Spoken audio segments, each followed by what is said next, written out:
जा रहे हैं बहस का सुपरहिट शो दंगल। आज का दंगल भी महाराष्ट्र के सियासी संग्राम को लेकर है। 8 दिन के बाद आज महाराष्ट्र की लड़ाई सुप्रीम कोर्ट तक आ पहुंची। गुवाहाटी में बैठे बागी विधायकों की ओर से सुप्रीम कोर्ट में 2 याचिकाएं लगाई गई थी और महाराष्ट्र विधानसभा के डिप्टी स्पीकर और उनके फैसलों को गैर कानूनी बताया गया था। सुप्रीम कोर्ट में दोनों अर्जियों पर सुनवाई हुई और अदालत ने सभी पक्षों को नोटिस जारी करके जवाब तलब कर लिया है। मामले की अगली सुनवाई 11 जुलाई को होने वाली है। सुप्रीम कोर्ट के आदेश से बागी विधायक बड़ी राहत महसूस कर रहे हैं, क्योंकि अब उन्हें डिस्क्वालिफिकेशन नोटिस पर आज शाम 5:30 बजे तक जवाब नहीं देना होगा। उधर महाराष्ट्र सरकार ये राहत महसूस कर रही है कि 11 जुलाई तक उन्हें फ्लोर टेस्ट में नहीं जाना पड़ेगा। इस बीच शिवसेना को उम्मीद है कि बागी विधायक लौट आएंगे और सरकार का संकट दूर हो जाएगा। इन सब के बीच कई अहम सवाल अभी और भी हैं। क्या डिप्टी स्पीकर के खिलाफ बागियों को कानूनी लड़ाई में जो वो लड़ने की कोशिश कर रहे हैं वाकई में दम है? क्या 11 जुलाई के बाद बागियों की सदस्यता पर खतरा रहेगा? क्या महाराष्ट्र विधानसभा के फ्लोर पर उद्धव सरकार जीत पाएगी? ऐसे कई और सवाल हैं, उन पर मेहमानों के साथ बड़ी चर्चा हम करेंगे, लेकिन उसके पहले आपको दिखाते हैं ये महत्वपूर्ण रिपोर्ट।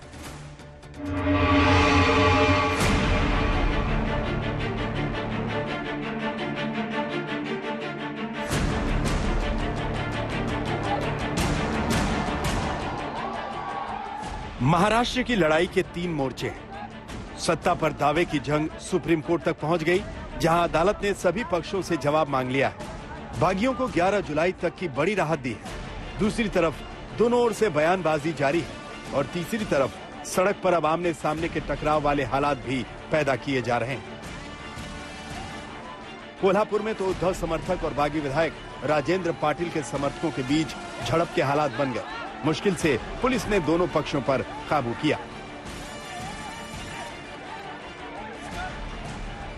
महाराष्ट्र के अलग अलग इलाकों में कहीं उद्धव समर्थक सड़क पर उतर रहे हैं तो कहीं शिंदे गुट के समर्थक भी सड़क पर उतर रहे हैं।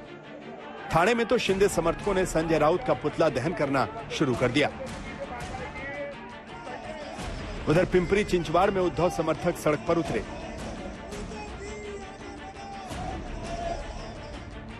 सुप्रीम कोर्ट में 2 याचिकाएं थी। एक अर्जी एकनाथ शिंदे की थी, दूसरी अर्जी 16 विधायकों की थी। दोनों अर्जियों पर सुनवाई करते हुए अदालत ने डिप्टी स्पीकर को नोटिस जारी कर 5 दिनों के अंदर जवाब मांगा। महाराष्ट्र विधानसभा के सचिव को भी नोटिस दिया गया। केंद्र सरकार को भी नोटिस देकर जवाब मांगा गया। एसएलपी बनाए गए अजय चौधरी और चीफ विप सुनील प्रभु से भी जवाब मांगा गया है।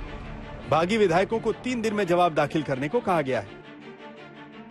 बागियों को सबसे बड़ी राहत मिली कि 27 जून की शाम 5 बजे तक जवाब देने के डिप्टी स्पीकर वाले नोटिस पर भी 11 जुलाई तक रोक रहेगी। ये मैटर आया और हमने इसमें जो चैलेंज किया था वो ये किया था कि हमारे खिलाफ जो डिस्क्वालिफिकेशन का नोटिस दिया गया है डिप्टी स्पीकर ने ऑन द पिटिशन जो फाइल करी गई है रिस्पोंडेंट्स की तरफ से, उस पे वो आगे बढ़ नहीं सकते हैं, क्योंकि सुप्रीम कोर्ट की कॉन्स्टिट्यूशन बेंच जजमेंट है जिसमें लिखा गया है कि जब तक एक नोटिस एक डिप्टी स्पीकर या स्पीकर के रिमूवल के लिए पेंडिंग हो तब तक वो डिस्क्वालिफिकेशन ऑफ मेंबर्स की इशू नहीं डिसाइड कर सकते हैं।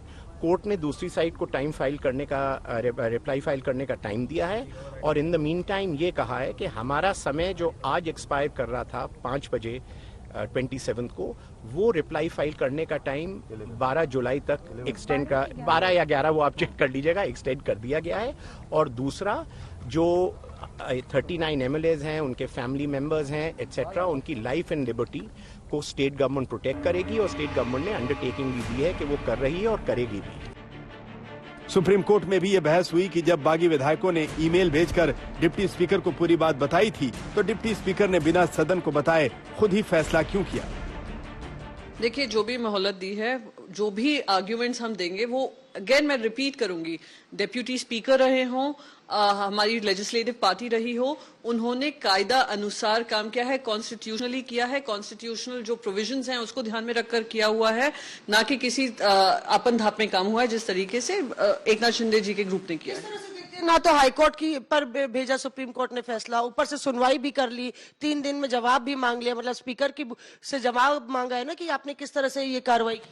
नहीं, ठीक है, उन्होंने एक चॉइस सुप्रीम कोर्ट के पास थी to send it to the high court. They have not chosen that. They have chosen कि पहले नोटिस देकर सबकी तरफ से सुने क्या हुआ है, क्योंकि मैं तो मानती हूं अगर वो लोग कह रहे हैं 24 घंटे शॉर्ट नोटिस है, सुप्रीम कोर्ट में हियरिंग आना भी बड़े शॉर्ट नोटिस पे हो गया है। इसके अलावा अदालत ने बागी विधायकों और उनके परिवार वालों की सुरक्षा के भी निर्देश दिए हैं। इस बीच शिवसेना के लिए एक और मुश्किल आई कि संजय राउत को प्रवर्तन निदेशालय ने पात्रा चौल जमीन घोटाला केस में पूछताछ के लिए बुला लिया। संजय राउत ने मुझे किरीट सोमाय को जितनी गालियां देनी है दे, मेरी पत्नी को, 90 साल की मां को, मेरे बेटे को, मुझे जेल में डालने के जितने प्रयास करने वो करे, लेकिन हिसाब तो देना पड़ेगा। वो पत्राचाल का घोटाला हो, वो वसई की जमीन का घोटाला हो, DHFL का हो, HDIL का हो, PMC बैंक का हो, हिसाब तो लेके रहूंगा। उधर महाराष्ट्र में अघाड़ी सरकार भी एक्शन में है। मुख्यमंत्री उद्धव ठाकरे ने 8 बागी मंत्रियों के विभाग छीनकर दूसरे मंत्रियों को उनका प्रभार सौंप दिया है। इन तमाम हलचलों के बीच बड़ा सवाल खड़ा हो गया है कि 11 जुलाई तक क्या महाराष्ट्र की सत्ता की जंग गुवाहाटी टू मुंबई चलेगी या मुंबई में खड़ी इस विधानसभा से कोई रास्ता निकलेगा। मुंबई से मौसमी सिंह, दिल्ली से अशोक सिंघल और संजय शर्मा के साथ आज तक ब्यूरो। 2 हफ्ते की मोहलत कहां पहुंचेगी? महाराष्ट्र की पूरी सियासत अपने आप में बड़ा सवाल बना हुआ है। इन सब के बीच एक बड़ी खबर जल्दी से आपको दे देते हैं। देवेंद्र फडणवीस और बीजेपी की अब पैनी नजर बनी हुई है। सुप्रीम कोर्ट के फैसले के बाद एक्शन में महाराष्ट्र बीजेपी इस वक्त दिखाई दे रही है। आपको बता दें, सुप्रीम कोर्ट ने जो आदेश दिया है 11 तारीख तक का वक्त दे दिया है। थोड़ी देर में महाराष्ट्र बीजेपी कोर कमेटी की बड़ी बैठक होने जा रही है। सवाल बड़ा यह है कि भारतीय जनता पार्टी जो मुख्य विपक्षी दल है, क्या वो सरकार बनाने के तहत आगे की कार्रवाई, हालांकि 11 जुलाई तक के लिए इस पर भी रोक लग गई है, यानी कि फ्लोर टेस्ट 11 जुलाई तक नहीं हो सकेगा। ऐसे में क्या करेगी भारतीय जनता पार्टी? थोड़ी देर में महाराष्ट्र बीजेपी कोर कमेटी की बड़ी बैठक भी होने वाली है। लेकिन वहीं दूसरी तरफ सुप्रीम कोर्ट की ओर से जो आदेश दिया गया है वो अपने आप में बेहद अहम हो जाता है। और सुप्रीम कोर्ट के इसी फैसले के बारे में और ज्यादा जानकारी के साथ संजय शर्मा हमारे संवाददाता इस वक्त हमारे साथ जुड़ चुके हैं। सीधे उनका रुख करते हुए संजय, सीधा से सवाल मैं आपसे जानना चाहूंगी, बागियों को तो राहत मिल गई है, लेकिन इसी के साथ अगला सवाल ये उठता है कि 11 तारीख के पहले क्या किसी भी तरह का फ्लोर टेस्ट हो सकता है विधानसभा में महाराष्ट्र में या फिर नहीं? इसको लेकर आज क्या जानकारी दी गई है सुप्रीम कोर्ट की ओर से? किसी भी तरह की गतिविधियों पर रोक लग गई है। इसमें सीधा सा मैं अपने दर्शकों को बताना चाहूंगा, ना कोई सरकार बनेगी, ना कोई सरकार गिरेगी, सिर्फ सरकार चलेगी। बस 11 तारीख तक यही होगा कि सरकार चलती रहेगी, लेकिन ना कोई नई सरकार बननी है, ना कोई पुरानी सरकार गिरनी है। 11 तारीख के स्टेटस को किसी भी तरह के नोटिस, किसी भी तरह की जो कार्रवाई शुरू की गई है उसके पहियों पर ब्रेक लगा हुआ है। 11 तारीख को कोर्ट के आदेश के बाद वो ब्रेक खुलता है या ब्रेक लगातार जारी रहता है, ये देखना बहुत दिलचस्प होगा, क्योंकि कोर्ट ने अपने इसमें बहुत सारी टेक्निकल चीजें हैं जिसमें कि कोर्ट जब सदन के अंदर की कार्रवाई चल रही है, सदन के अंदर की चीजें जिसे यहाँ पर चुनौती दी गई है, कोर्ट इसमें स्टे नहीं लगा सकता, कोर्ट स्टेटस को नहीं कह सकता। तो कोर्ट ने ओरल जिस समय बातचीत चल रही थी तो कोर्ट ने ये जरूर कहा कि हम ऐसा करना चाहते हैं, जिस पर या विपक्ष की तरफ से यानी प्रतिवादियों की तरफ से ऑब्जेक्शन किया गया कि नहीं, ऐसा नहीं किया जा सकता। आज तक कभी भी ऐसा नहीं हुआ इतिहास में कि कोई प्रक्रिया स्पीकर ने, डिप्टी स्पीकर ने शुरू की हो और उस पर कोर्ट ने रिव्यू किया हो। कोर्ट को रिव्यू करने का अधिकार तब होता है जब फाइनल ऑर्डर आ जाता है, लेकिन ऐसा नहीं है। लिहाजा अब ऐसे में 11 तारीख तक बस ऐसा ही चलेगा। ठीक है, जल्दी से संजय, मैं चाहूंगी कि हमारे दर्शकों की जानकारी के लिए, चूंकि काफी लंबी प्रक्रिया आज कोर्ट के भीतर चली है, तो 5 बड़ी बातें। इसी के साथ ही एक तरफ शिंदे गुट जो 14 दिन की मोहलत मांग रहा था, उसको डर था कि 16 हमारे जो विधायक है वो कहीं अयोग्य घोषित ना कर दिया जाए, जिसको लेकर आज रिपोर्ट भी दाखिल की जानी थी, उसको लेकर उनको बड़ी राहत मिली है। तो वहीं उद्धव सरकार के लिए भी इस रूप में क्या ये राहत की बात है कि फ्लोर टेस्ट नहीं हो सकता? ऐसे में आपकी जो भी मंशा हो, फिलहाल वो तो 11 तारीख तक पूरी नहीं होने वाली, कम से कम उद्धव ठाकरे इस बात को लेकर आश्वस्त हो सकते हैं। और 5 बड़ी बातें जल्दी से। आज की सुनवाई की 5 बड़ी बातों की बात करें तो इसमें जो याचिका करते हैं एकनाथ संभाजी शिंदे ग्रुप के लोग, उनको फौरी राहत तो मिल गई है, परमानेंट राहत तो नहीं मिली, लेकिन फौरी राहत मिल गई। दूसरी बड़ी बात यह कि विधानसभा के डिप्टी स्पीकर उनके लिए मुश्किल जरूर पैदा हो गई है, क्योंकि कोर्ट ने उन्हें यह बताने को कहा है कि आप हलफनामा दाखिल करके ये बताइए कि आपके पास ये कब नोटिस मिला, आपने उसका किस नियम के तहत निपटारा किया, किस हैसियत से आपने उसको रद्द किया। ये तमाम चीजें आपको एक हलफनामे के जरिए बतानी पड़ेगी। तो ये तो कुछ वैसा ही हो गया कि सरकार चाह रही थी कि उनको किसी तरह से दबा ढका कर रखा जाए, लेकिन नमाज छुड़ाने गई और रोजे गले पड़ गए। अब डिप्टी स्पीकर को तमाम चीजें पूरी जानकारी के साथ एक एक दस्तावेज के साथ बतानी पड़ेंगी।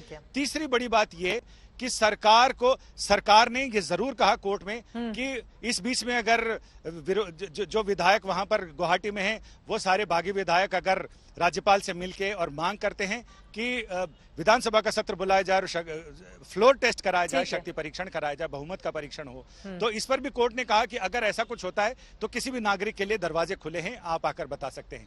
चौथी बड़ी बात इसमें यह हुई कि जिस तरह से बागी विधायक वहां मौजूद हैं, कोर्ट ने पूछा कि आप 32 के तहत जो संविधान का आर्टिकल 32 है, जो किसी भी नागरिक को सुप्रीम कोर्ट को अधिकार देता है कोई नागरिक सीधा सुप्रीम कोर्ट आ जाए। कोर्ट ने कहा कि आप हाई कोर्ट क्यों नहीं गए? इन्होंने कहा हाई कोर्ट का माहौल सही नहीं है, वहां का बॉम्बे का माहौल सही नहीं है, वहां हमारे विधायकों को धमकियां दी जा रही हैं, उनकी संपत्तियों में आग लगाई जा रही है, लिहाजा हमने, और ये हमारे जान पर धमकियां हैं, तो उन धमकियों से बचने के लिए हम यहाँ पर आ रहे हैं, क्योंकि 32 में यह कहा गया कि अगर आपके बुनियादी अधिकारों का हनन होता है तो आप सीधा यहाँ आ सकते हैं। और पांचवी और सबसे बड़ी बात है कि 11 जुलाई तक इस मामले में स्टेटस को रहेगा, ना सरकार बनेगी ना सरकार गिरेगी, सिर्फ सरकार चलेगी। ये 5 बातें हैं। सरकार चलती रहेगी। फिलहाल के लिए बहुत शुक्रिया इस पूरी जानकारी के लिए संजय, आपका महत्वपूर्ण जानकारी देते हुए। सुप्रीम कोर्ट के आज के इस निर्णय को लेकर हर एक जानकारी संजय लगातार आप तक पहुंचा रहे थे। और अब दंगल में हम आगे बढ़ेंगे, खास मेहमान जुड़ चुके हैं, उनका तारुफ आपसे करवा देती हूँ। प्रवक्ता एनसीपी के हेमंत टकले साहब इस वक्त हमारे साथ जुड़े हुए हैं, और टीवी स्क्रीन पर आपको राजनीतिक विश्लेषक के तौर पर अजय आलोक भी नजर आ रहे हैं। आशीष दीक्षित भी इस वक्त हमारे साथ जुड़ चुके हैं, जो कि वकील हैं सुप्रीम कोर्ट के। और भी मेहमान हमारे साथ लगातार जुड़ते हुए चले जाएंगे, जिनका परिचय आपसे आगे मैं करवाऊंगी। लेकिन हेमंत टकले साहब, सीधे आपके पास आते हुए, अब तो बागी विधायकों को राहत मिल गई है 2 हफ्ते की। आप लोग चाह कुछ और रहे थे, हो गया कुछ और। वो 14 दिनों की मंशा के तहत गए थे, और फिलहाल उनको ये जो राहत है, ये आप लोगों के लिए क्या आफत लेकर आई है टकले साहब?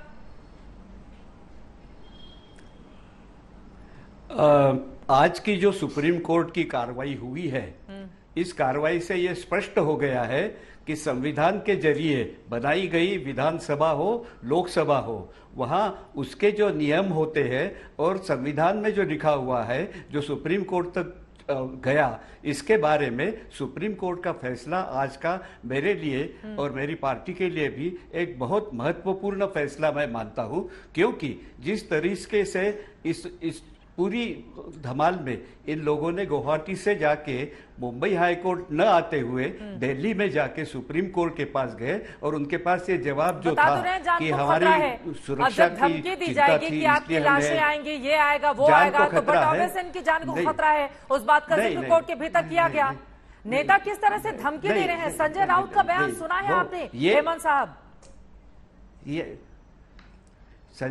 संजय राउत का बयान हमने सुना है। ये ऐसी एक रास्ते पे लड़ाई आ गई है कि कोई भी कोई बयान दे सकते हैं। इसका मायना सुप्रीम कोर्ट उसमें दखल देगी, इस बात की जरूरत नहीं है।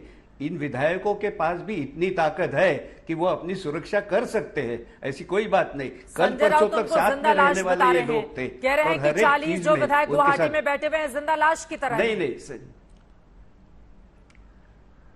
नहीं, संजय राउत का कहने का मतलब था कि वो वहां बैठे हैं, वो प्रेशर के अंडर बैठे हैं, उनको अपनी मन की बात खुल के नहीं कर सकते हैं, इसलिए उनके ऊपर ये दबाव तैयार किया गया है। एक तरफ व्हाट्सएप से बातचीत की जा रही है उद्धव ठाकरे से, आप कह रहे हैं कि दबाव में वहां पर बैठे हुए हैं। अजय आलोक जी, मतलब बीजेपी तो पूरा गेम ही करने में लगी हुई है ना, जो आरोप भारतीय जनता पार्टी के ऊपर इस वक्त लग रहे हैं। अभी बैठक भी होने जा रही है, तो कुल मिलाकर ये जो 2 हफ्ते की सियासत है, इससे फ्लोर टेस्ट को लेकर भी स्पष्ट तौर पर कहा गया है कि 11 तारीख तक नहीं हो सकता। यानी कि अगर रुक किया जाता है राज्यपाल का, तो क्या होगा फिर आगे? क्या है मंशा भारतीय जनता पार्टी की पूरे मामले पर? नहीं चित्रा जी, देखिए इसमें 2-3 पहलू हैं। सबसे पहली बात तो मैं ये कहूंगा कि हम जिन्हें बागी कह रहे हैं, 55 में से 40 उधर हैं, तो बागी 15 वाले हुए या बागी 40 वाले हुए? पहले तो ये तय कर लीजिए। लड़ाई तो इसी बात की अटकी है ना कि शिवसेना असली कौन है। वो उनका भी दावा, उनका गुट, उनका कभी भी ये नहीं कह रहे कि हम शिवसेना नहीं है, वो कह रहे हैं हम बाला साहब की शिवसेना है। और इधर शिवसेना वाले अपने राग नाप रहे हैं। तो पहले तो फैसला ये चुनाव आयोग में जाएगा। जहां तक रही बात शक्ति परीक्षण होने की बात, तो सुप्रीम कोर्ट ने बड़े साफ साफ शब्दों में कहा है कि अगर राज्यपाल कहते हैं कि फ्लोर टेस्ट करवाइए तो हमारे दरवाजे खुले, हमें आके बताइएगा। तो सुप्रीम कोर्ट को उसमें संवैधानिक व्यवस्था की तरह इन्फॉर्म करना होगा। अब है कि ये गुट आता कब है। आज जैसे बिल्कुल खबर आई कि बीजेपी ने या बाकी लोगों ने सब समर्थकों को एयरपोर्ट पे आने का बोला है कि समय हम बताएंगे, तो इसका मतलब साफ है कि ये 40 के 40 शिवसेना के विधायक यहाँ पहुंचने वाले हैं और वो राज्यपाल के सामने जाकर फिजिकल प्रेजेंस दिखाएंगे कि ये हमारी स्ट्रेंथ है और हम महाविकास अघाड़ी का बना हुआ है ना। उधर संजय राउत बुला रहे हैं कि कब तक रहोगे गुवाहाटी में, आना ही पड़ेगा चौपाटी में, बार बार सुना रहे हैं वो, लेकिन पता ही नहीं चल रहा है। अब गुवाहाटी में 2 हफ्ते का इतना भी प्रेम ना हो जाए कि पूरी की पूरी छुट्टी वहीं पर मना के आए लोग। संजय राउत की रेटोरिक्स आप भी जानती हैं, मैं भी जानता हूं, देश भी जान रहा है। और पूरे महाराष्ट्र से उनको कितने अच्छे अच्छे शब्द मिल रहे हैं तो वो भी सुन रहे होंगे। खैर ये सब राजनीति में चलता रहेगा। जैसे कि हमारे हेमंत साहब ने कहा कि ये सड़कों पे आ गया है बात, तो बात जब सड़कों पे आ गई तो राजनीति सड़कों पे भी की जाती है, राजनीति सदन में भी की जाती है। तो दोनों तरह की राजनीति हो रही है। तो सदन की राजनीति के लिए ये जरूर जाएंगे, राज्यपाल के पास जाए, चाहे कल जाए या परसों जाए, लेकिन जाएंगे जरूर और इसका पटाक्षेप वहीं से होगा।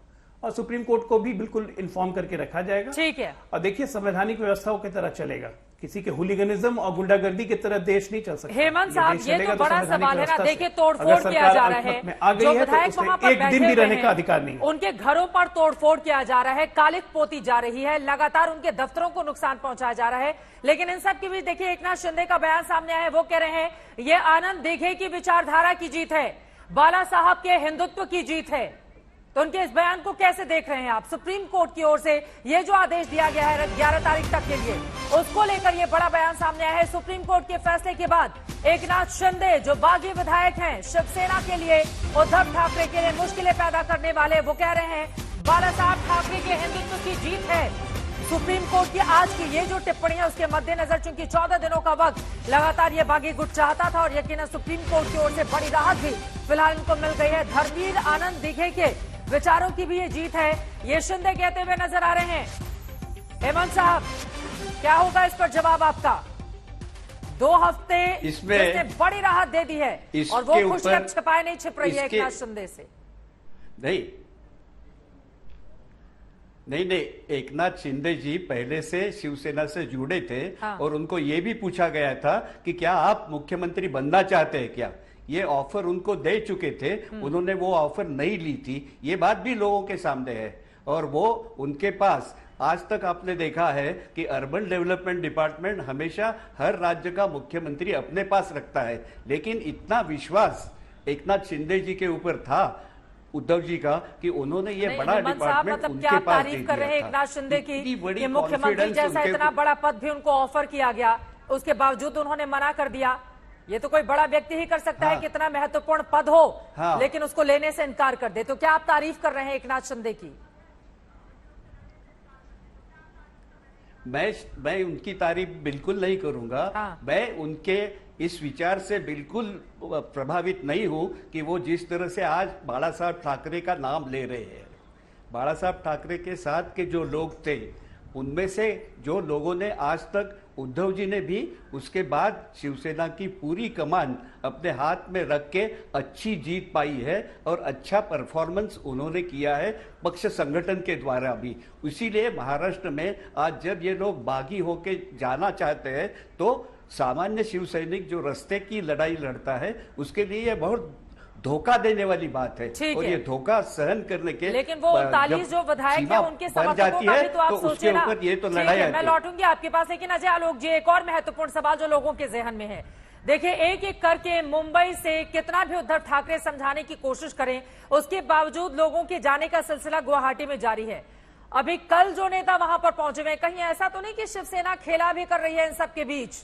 जो परसों तक आदित्य ठाकरे की गाड़ी में नेता दिखाई दिए, वो अगर कल पहुंच जाते हैं गुवाहाटी में, तो ऐसा तो नहीं कि अंदर जो कुछ भी चल रहा है उसकी पूरी रिपोर्ट देने के लिए वहां पर अपने शिव सैनिक को भेज दिया है उद्धव ठाकरे ने। इस बात का भी डर बना हुआ है कि आप लोगों के भीतर? देखिए राजनीति में कुछ भी संभव है चित्रा जी। राजनीति में ऐसा नहीं कि कुछ असंभव है। तो ये भी हो सकता है, लेकिन सबसे बड़ी बात ये बात है कि विचारधारा, उनको मुख्यमंत्री बनने का ऑफर दिया गया लेकिन उनको महाविकास आघाड़ी में मुख्यमंत्री नहीं बनना था। क्यों? क्योंकि उनकी विचारधारा मेल नहीं खाती थी। वो शुरू से यही कह रहे हैं कि हम बाला साहेब की हिंदुत्व की विचारधारा के साथ चलना चाहते हैं, इसलिए बीजेपी से युति करो। उसके लिए ये तैयार नहीं है। अगर उसके लिए तैयार हो जाते, एमवीए से निकल जाते तो कहानी खत्म थी। शुरू में तो शिंदे साहब ये कह रहे थे एमवीए छोड़िए, बाहर आइए, बात हो जाएगी। ये लोग तैयार नहीं हुए। तो एक बिल्कुल ये विचारधारा का मेल है और यही जनता के बीच में मैसेज जा रहा है। और आने वाले दिन में देखिए, हंगामा बहुत दिन तक नहीं चलता है। आने वाले दिन में जब ये विचार विमर्श होगा, एक पब्लिक डिस्कोर्स होगा, तो सबको ये मानेंगे कि शिवसेना, उद्धव ठाकरे विचारधारा से अलग हुए थे। और वो कहावत तो है ही ना, एक ही चिराग था काफी घर को जलाने को, यहाँ पे तो दो हैं। तो खैर ये इनकी अपनी इच्छा है, लेकिन ये तय है कि इस कहानी का पटाक्षेप 48 घंटों के अंदर हो जाएगा। आपने लगाए हैं, जरा उसे जल्दी से जवाब ले लेते हैं। इंतखाब साहब, बाला साहब के हिंदुत्व की जीत है। सुप्रीम कोर्ट के फैसले के बाद, निर्णय के बाद बताते हुए नजर आ रहे हैं एकनाथ शिंदे। उनका ये कहना है कि असली शिवसेना की ही जीत होगी और असली शिवसेना आज जीती है। उनके इस टिप्पणी पर क्या कहेंगे आप इंतखाब साहब? असली शिव सैनिक वो खुद को बता रहे हैं, आप लोगों को नकली बता रहे हैं। आपकी आवाज नहीं आ रही, शायद म्यूट है आप स्क्रीन पर।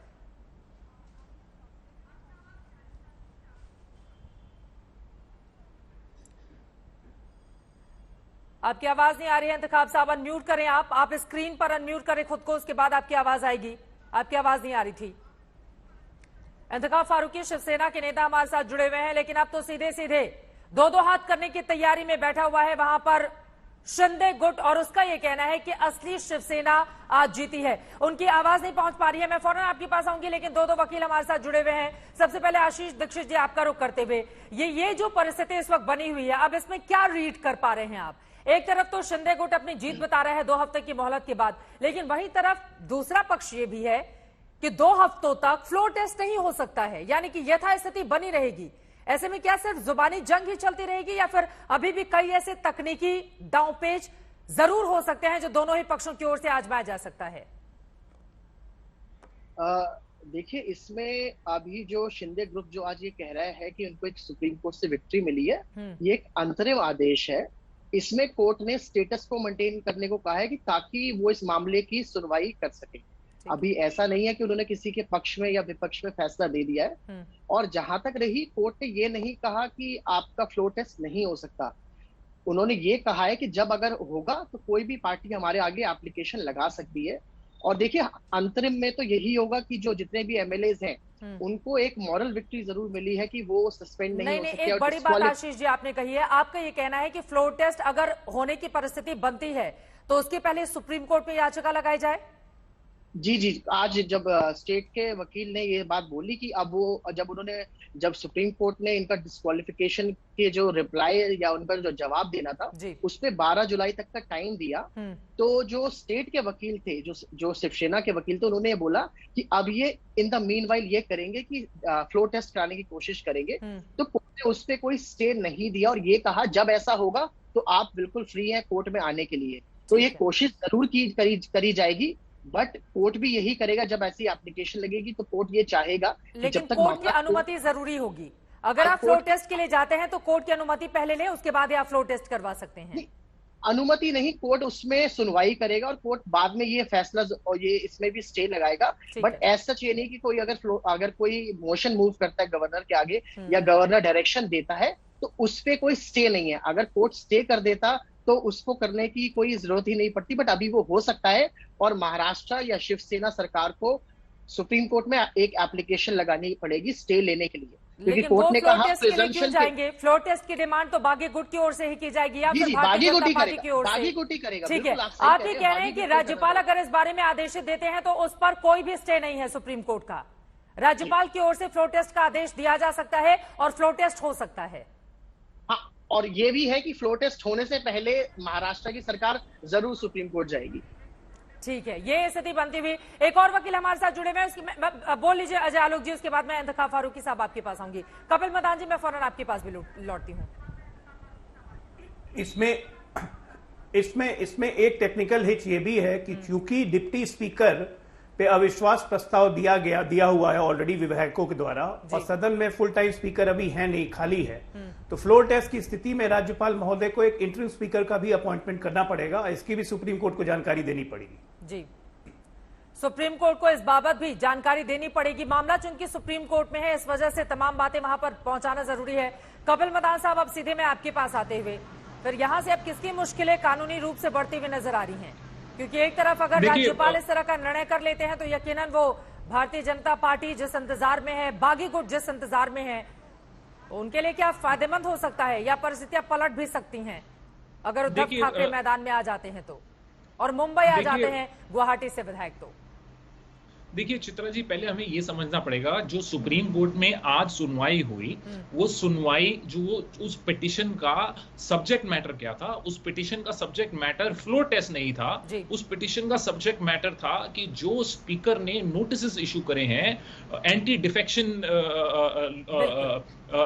शेड्यूल के अंदर, जो भी बागी विधायक हैं उनको, जो बागी विधायक जो उनकी पिटीशन में वो ये बोल रहे हैं कि क्योंकि हमने भी एक स्पीकर के अगेंस्ट अविश्वास प्रस्ताव मूव किया है, तो स्पीकर हमारी डिस्क्वालिफिकेशन पे आगे कार्रवाई नहीं कर सकते। तो आज का जो सब्जेक्ट मैटर था सुप्रीम कोर्ट के अंदर, वो डिस्क्वालिफिकेशन था। और सुप्रीम कोर्ट ने आज किया क्या? सुप्रीम कोर्ट ने आज जो बागी विधायकों को आज तक की मोहलत थी स्पीकर के आगे, जो डिप्टी स्पीकर के आगे उनको जवाब देना था, उस जवाब देने की जो समय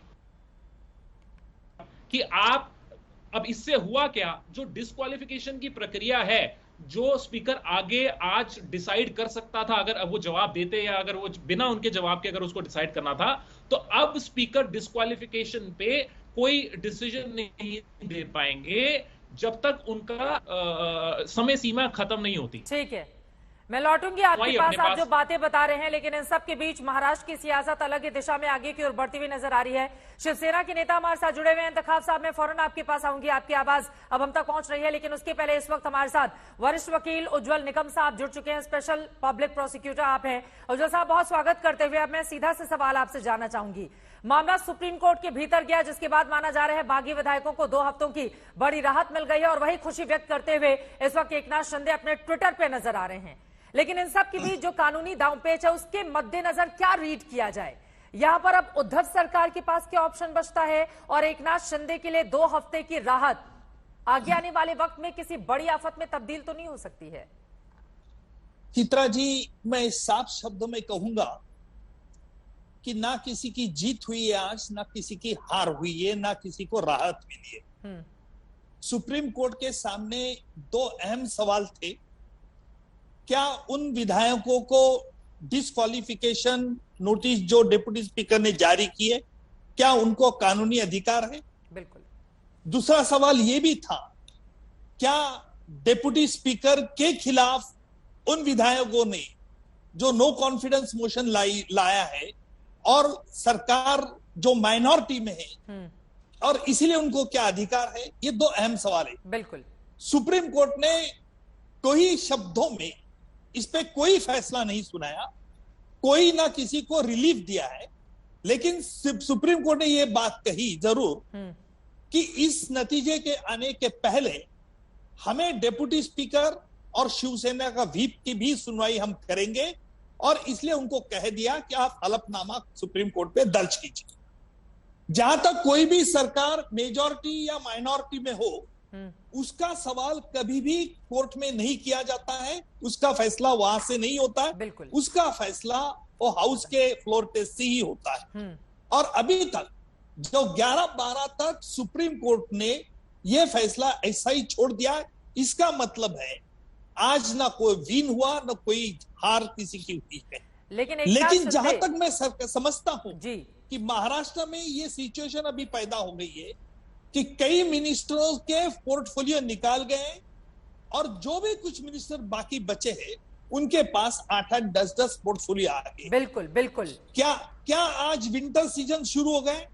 महाराष्ट्र में आम शेतकरी के लिए जो एग्रीकल्चर के कई कठिनाई पैदा हो सकती है, और सरकार का अगर कारभार इस प्रकार स्टैंड स्टिल हो जाएगा, तो मुझे लगता है कि इसके लिए एक बड़ी सिचुएशन पैदा हो सकती है।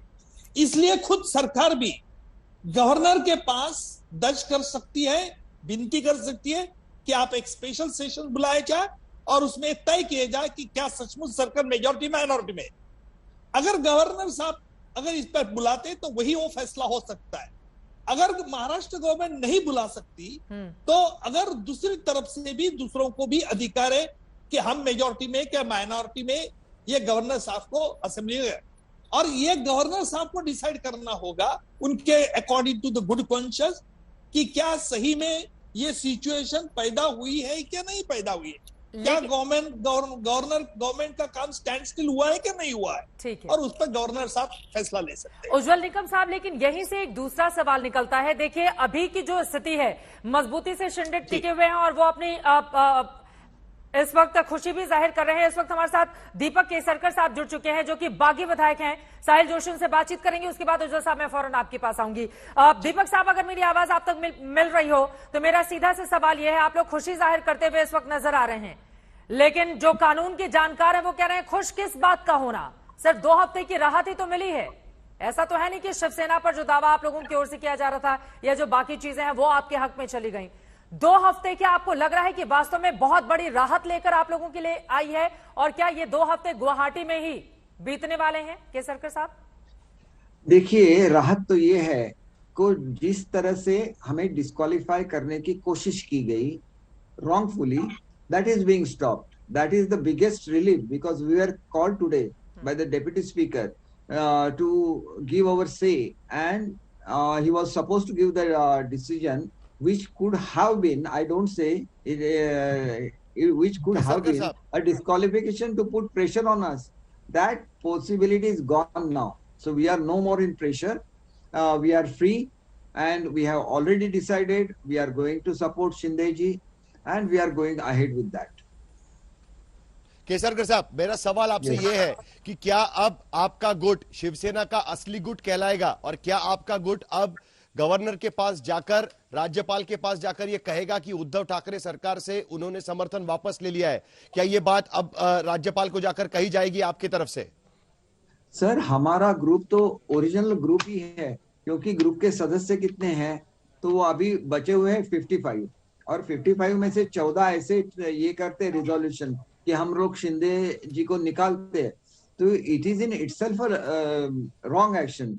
और जहां तक मुझसे ज्यादा निकम साहब बोल सकेंगे कि जितने भी डिसीजन हुए हैं उसमें बोला गया है कि पार्टी के कॉन्स्टिट्यूशन से ज्यादा कॉन्स्टिट्यूशन में क्या लिखा है वो ज्यादा अहमियत रखता है, इसलिए पार्टी के कॉन्स्टिट्यूशन में क्या लिखा है वो अहमियत नहीं रखता है। इस हिसाब से पार्टी असेंबली में लीडर अपॉइंट नहीं कर सकती। वो तो वहां पे जीते हुए जो एमएलएज है उन्होंने जो वहां पे पार्टी बनाई हुई है, जिसको हम लोग पार्लियामेंट्री पार्टी बोलते हैं, तो उसको ये डिसाइड करना चाहिए कि उनका लीडर कौन रहेगा। और शुरुआत से तो शिंदे साहब ही लीडर है, तो naturally he still remains there as the party leader.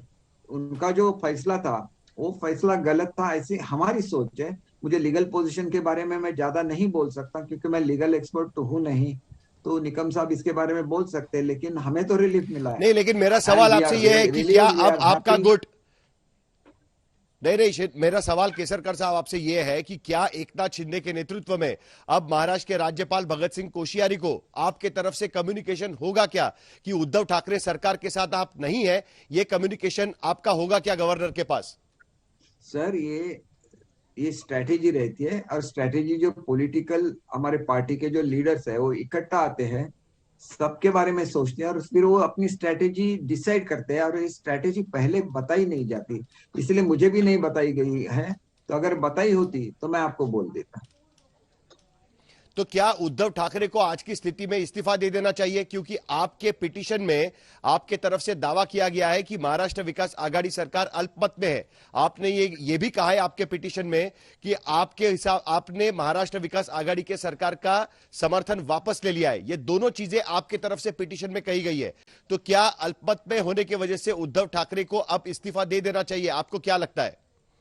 Sir, मुझे तो ऐसे लगता है कि एक ग्रेट ट्रेडिशन है महाराष्ट्र का। जब मैं जिक्र करूंगा यशवंतराव चव्हाण जी का, जिनको पीएम बनाने के लिए न्योता दिया था ऑनरेबल प्रेसिडेंट ने, फिर भी उन्होंने बोला कि मेरे पास नंबर नहीं। अब जब 51 एमएलए निकल आते हैं मुंबई से, वो रह रहे हैं आसाम में, तो it is naturally one could understand that they are into minority and they should resign. That would be a graceful politics. Otherwise, they can have any kind of tricks. They are open to do it. ये बहुत बड़ी बात आप कह रहे हैं कि उद्धव ठाकरे को आज की स्थिति में इस्तीफा देना चाहिए। आपकी तरफ से ये स्पेसिफिक मांग की गई है कि उद्धव ठाकरे को अब इस्तीफा दे देना चाहिए मुख्यमंत्री पद से। इस वक्त बीजेपी की कोर कमेटी की बैठक भी चल रही है। क्या आपका समर्थन भारतीय जनता पार्टी को रहेगा? शिवसेना विधायक दल का समर्थन, आप कह रहे हैं कि आप ही शिवसेना विधायक दल है, तो आपका समर्थन भारतीय जनता पार्टी को रहेगा सरकार बनाने के लिए, कि आपकी मांग रहेगी कि आप मुख्यमंत्री बने? सर देखिए, ऐसा है कि मैंने एक आज खुला लेटर लिखा है, उसको मैंने अपने ब्लॉग पे भी डाला है। उसमें मैंने रिक्वेस्ट की है कि जो युति लेके हम लोग गए थे, सेना बीजेपी युति को लेके हम लोग महाराष्ट्र की जनता के सामने गए थे, तो उसको अगर आज हम ऑनर करें तो ये बहुत अच्छी चीज होगी और इससे बेहतर गवर्नमेंट बनेगी और वो बेहतर तरीके से काम भी कर सकेंगी। क्योंकि ऑनरेबल पीएम जो है उनके और मातोश्री के बहुत अच्छे रिलेशंस है। आज भी हम लोग का शिवसेना में ही है और उद्धव जी के मन में बहुत था। एक तो आदित्य जी ने खुद स्टेटमेंट दिया था कि उन्होंने शिंदे साहब को बुलाया था, बोलने लगे कि आप मेरी जगह पे सीएम बन जाओ, फिर उनके आंखों में आंसू हो गए, उनका स्टेटमेंट है। लेकिन उन्होंने एक्सेप्ट नहीं किया कि मुझे सीएम नहीं बनना है, सीएम बनने के लिए मैं नहीं कर रहा हूँ, आप सेना और बीजेपी इकट्ठा आ जाइए। और मैं भी यही मांग कर रहा हूँ, सेना और बीजेपी इकट्ठा आ जाइए, क्योंकि हम लोग इकट्ठा इलेक्शन लड़े थे। सर मैंने आपको सवाल पूछा है कि क्या आप भारतीय जनता पार्टी को समर्थन देंगे सरकार बनाने के लिए? केसरकर साहब, मेरा सवाल आपसे बहुत ही सिंपल और स्ट्रेट है। क्या आप सरकार बनाने के लिए भारतीय जनता पार्टी को समर्थन देंगे? ये मेरा सिंपल सवाल है कि क्या आप भारतीय जनता पार्टी को सरकार बनाने के लिए समर्थन देंगे आज की स्थिति में?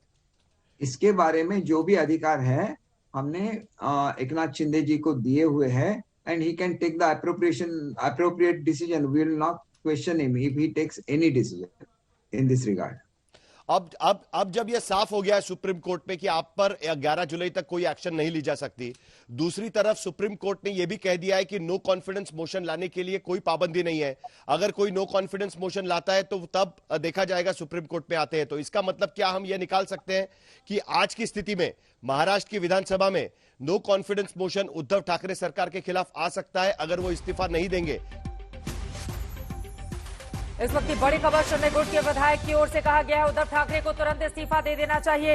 दीपक केसरकर आज तक जिनसे लगातार बातचीत कर रहा है, उनका ये कहना है कि तुरंत इस्तीफा दे मुख्यमंत्री, क्योंकि अल्पमत में है उनकी सरकार, उनके पास विधायकों का आंकड़ा ही नहीं है। शिंदे ही हमारे नेता, इस पर फोकस करते हुए दीपक केसरकर आज तक से बातचीत के जरिए नजर आए, लेकिन इस सवाल का जवाब उनकी ओर से नहीं दिया गया कि वापसी गुवाहाटी से चौपाटी के लिए वो कब करने वाले हैं। सीधे शिवसेना के नेता हमारे साथ जुड़े हुए, उनका रुख करते हुए, अब तो आपने सुन ही लिया, बागी जो जितने भी विधायक इस वक्त बैठे हुए हैं उनका यही मानना है कि अल्पमत में है आपकी सरकार। इंतखाब साहब, उद्धव ठाकरे को तुरंत इस्तीफा दे देना चाहिए। क्या करेगी आपकी सरकार? देंगे इस्तीफा? इंतखाब साहब जी, मेरी आवाज आ रही है आपको? आवाज आ रही है, बोलिए। देखिए चित्रा जी, चाहे कुछ भी हो, कोई गुवाहाटी जाए, कहीं भी जाए, सबको यहाँ आना पड़ेगा और सामने फ्लोर टेस्ट पे खड़ा होना पड़ेगा। बिल्कुल स्वर्गीय बाला साहेब ठाकरे की जो शिवसेना है उनको फेस करना पड़ेगा, जवाब देना पड़ेगा कि आखिर क्यों आपको इतनी बार बुलाया गया, आप आइए, हम बैठते हैं, बात करते हैं। लेकिन जब सामने बात करने को कहा है तैयार, आप लोग बुला रहे हैं, वो इतने दिनों से वहीं पर टिके हुए हैं। अब स्थिति आपकी सरकार की ये हो गई है कि एकमात्र आदित्य ठाकरे को छोड़कर कोई भी चुना हुआ विधायक मंत्री नहीं है। समझ रहे हैं क्या स्थिति हो गई है शिवसेना की इस वक्त मुंबई महाराष्ट्र में? शिवसेना बहुत मजबूत है, आज भी बहुत स्ट्रांग है। आप देखिए कि फ्लोर टेस्ट के बाद में और आपको पता चलेगा कि किस तरीके से शिवसेना आज भी स्ट्रांग है, बहुत मजबूत है। हमारे काफी एमपीज और जो एमएलए है वो भी बहुत स्ट्रांग है आज की तारीख में। ऐसा नहीं है कि हमारे पास अभी महाराष्ट्र में शिवसेना कमजोर है। एक ही पार्टी मुंबई और महाराष्ट्र में है जो शिवसेना है और इसको कोई झुका सके ऐसा कभी नहीं हो सकता। 39 विधायक उधर बैठे हुए, कितने हैं आपके साथ चुने हुए? अगर 39 विधायक शिंदे गुट के साथ बैठे हुए हैं, कितने हैं आपके साथ? लोकतंत्र में तो ताकत उसी की होती है ना जिसके पास आंकड़ा होता है।